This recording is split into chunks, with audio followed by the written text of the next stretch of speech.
Hey friends, Jeff here with missionmusician.com, and I've got a video today that we're going to talk about frequency analyzers and when and why you would use them. And I'm going to start this video by saying that I very seldom do use them. And when I do use them, it's only as a guide. And now in the past, I have used them quite a bit.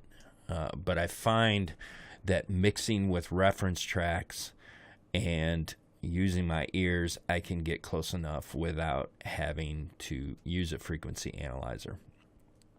But where I do use them is in mastering, and I actually use it pretty much on every master, only as a guide to tell me if my mix is hitting dead on or close with the reference track.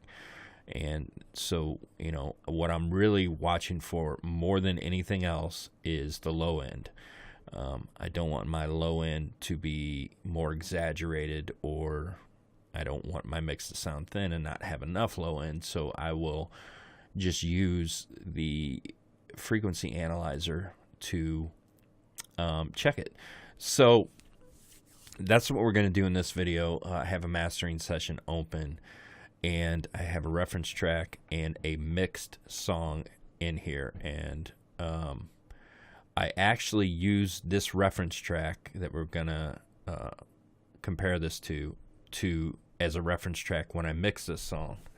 So it should be pretty close if I did my if I used my ears right, I guess you could say. So, and if you don't have a frequency analyzer, I just want to mention this really quick. You can get a free one from Blue Cat Audio.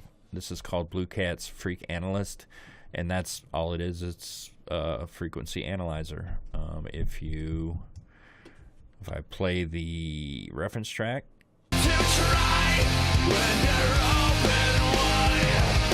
and then I play the mix song,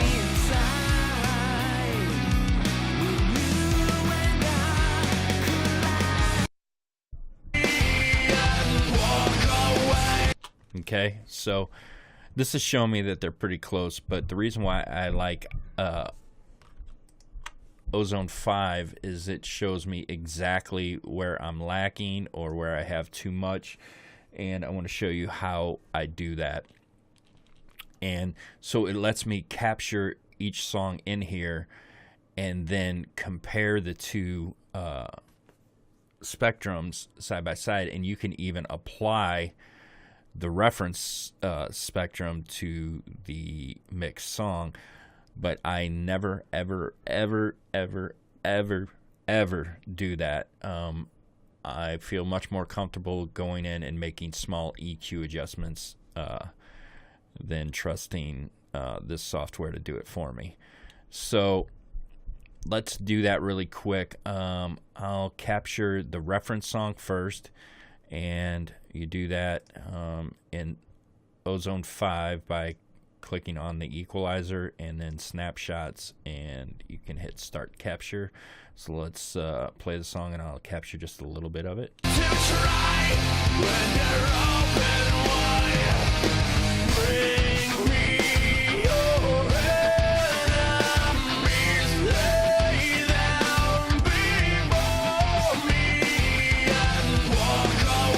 All right, and let's capture a little bit of the mix song.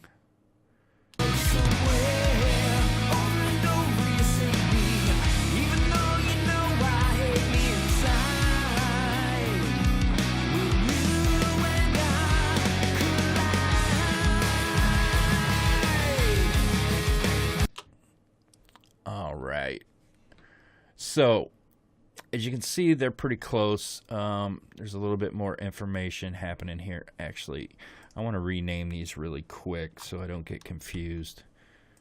That's not hard to do. Let's see, collide.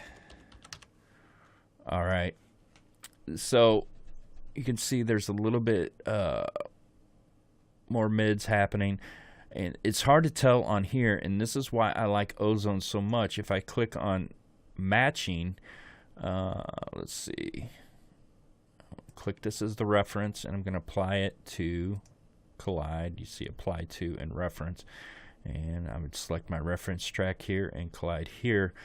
And then if I just crank this amount, whoops, got to hit match, and if I crank this up, what it's telling me is that I have too much information around 200.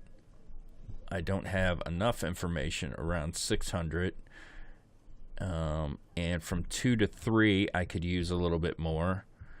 And from 4 to maybe 5, I could use a little more. Just by holding my cursor where these bumps are, I can tell what I need to do. So I could apply this to the song. I'm not going to, and then you can also smooth it out, but I like leaving it a little bit rough so I can see exactly what I need to do, or what this is telling me that I should do in order to get it close, or closer, I should say.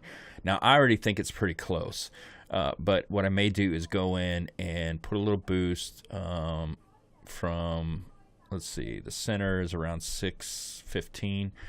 So let me bypass this, and actually let me close it. So if I grabbed an EQ and put it on this, and come around 615, actually let me use this band somewhere around there, and I'm not going to boost that much, and I'm going to widen it out a little bit so it's kind of a natural boost, and I'm only going to boost it maybe 0.7. That's fine. All right, so what else? Let's see, what else did it say? So around 2K to 3K, there's a little boost that could be made. And again, I don't know if I'm going to like these changes. I already think it's pretty close. And I don't totally care what the frequency analyzer says. I'm going to use my ears above everything else. This is just a guide. So I'm going to apply this EQ and see what happens and see if it brings me closer. So let's go around 2.5 and make it wide. And maybe 1 dB, and then I'm gonna put a little bit of shelf from about 4.5 on, and let me bring this down a little bit, and I'm gonna roll some of this ultra high off to make sure the cymbals don't get too crazy. And the last thing I think was somewhere around 200 hertz. Let's take a look here. Yeah, right at 200 hertz. And I'm not really sure that I want to cut that out because that's where the body of the snare drum lives. But let's just go ahead and see what it does. So around 200. Not that much. All right. So let's listen to this, and I'm going to bypass it.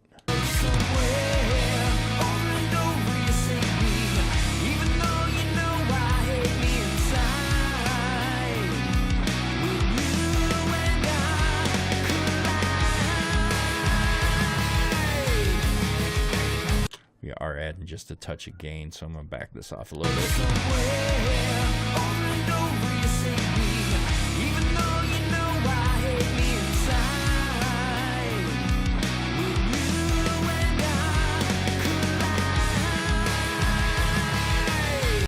And I don't really know if I like that or not.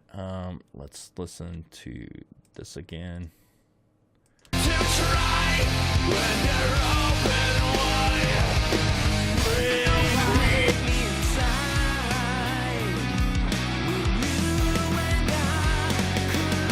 It does open it up a little bit and makes it a little bit edgier, but I kind of like the warmness of it without it. So in other words, what I would probably do in this situation, based on what this iZotope is telling me, is I would use, I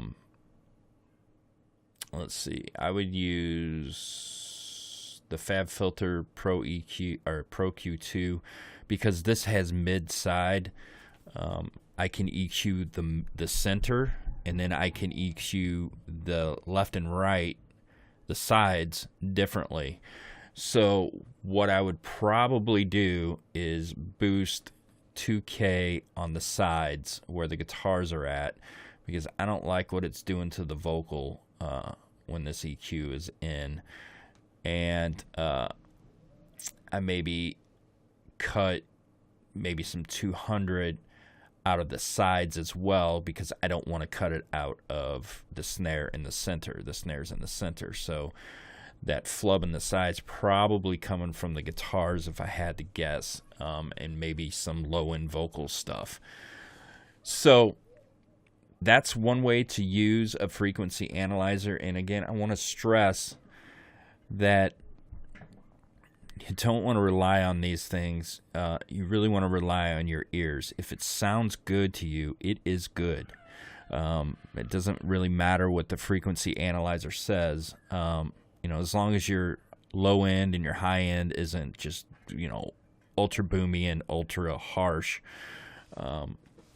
You just want to use the spectrum as a guide to show you, okay, well, this professionally mastered mix has some more energy here and has some more energy here and doesn't have as much energy here. So you can adjust these are spots you can look for in your mix to adjust. And when you're in the mastering phase, again,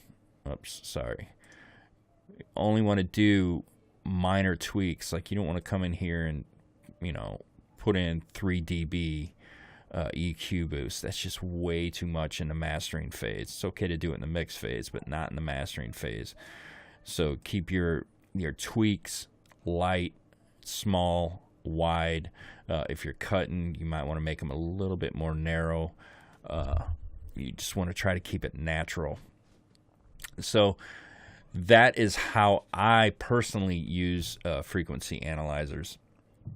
I very seldom use them in the mix phase. Every once in a while, when I'm mixing a genre that I'm not familiar with, like, I don't mix a ton of hip hop, but every once in a while, one of them will come to me.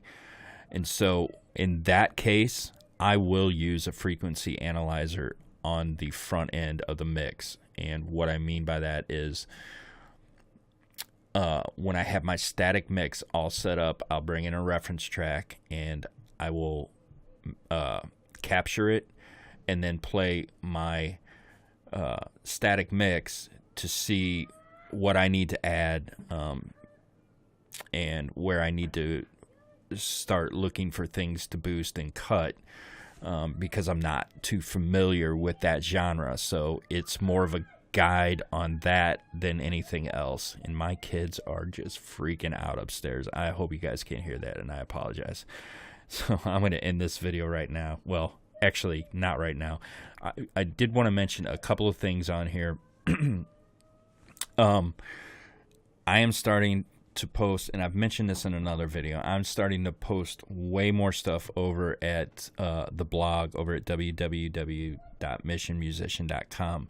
There is a bunch of more articles, and there's actually quite a few more tutorial videos over there than there is on YouTube. Now, I am still actively posting on YouTube, and I will continue to post on YouTube because I actually have a lot of subscribers here. So, but if you want more of this stuff, head over to the blog. I usually try to post the video there first, like a day before I post it on YouTube. It's kind of a little incentive to get people over there, because I'm trying to create kind of a tight-knit community over there where we can all help each other out. And so, and also I wanted to mention, most of you probably all already know this, but I have a free course available over there on all you have to do is head over there and hit the free stuff button, I think it's called, and enter your email, and you get a whole free course, video on EQ, actually a few videos on EQ, a few videos on compression, and a video on Pro Tools, and 2 free ebooks. Okay, so thanks for watching. I really appreciate it. Subscribe to my channel if you like this kind of stuff, and I will continue to put it up. As long as you guys continue to keep watching it, I will continue to keep showing you some cool stuff with mixing, recording, mastering, just all aspects of making an album. Okay, so I will talk to you later and see you in another video soon. Bye bye.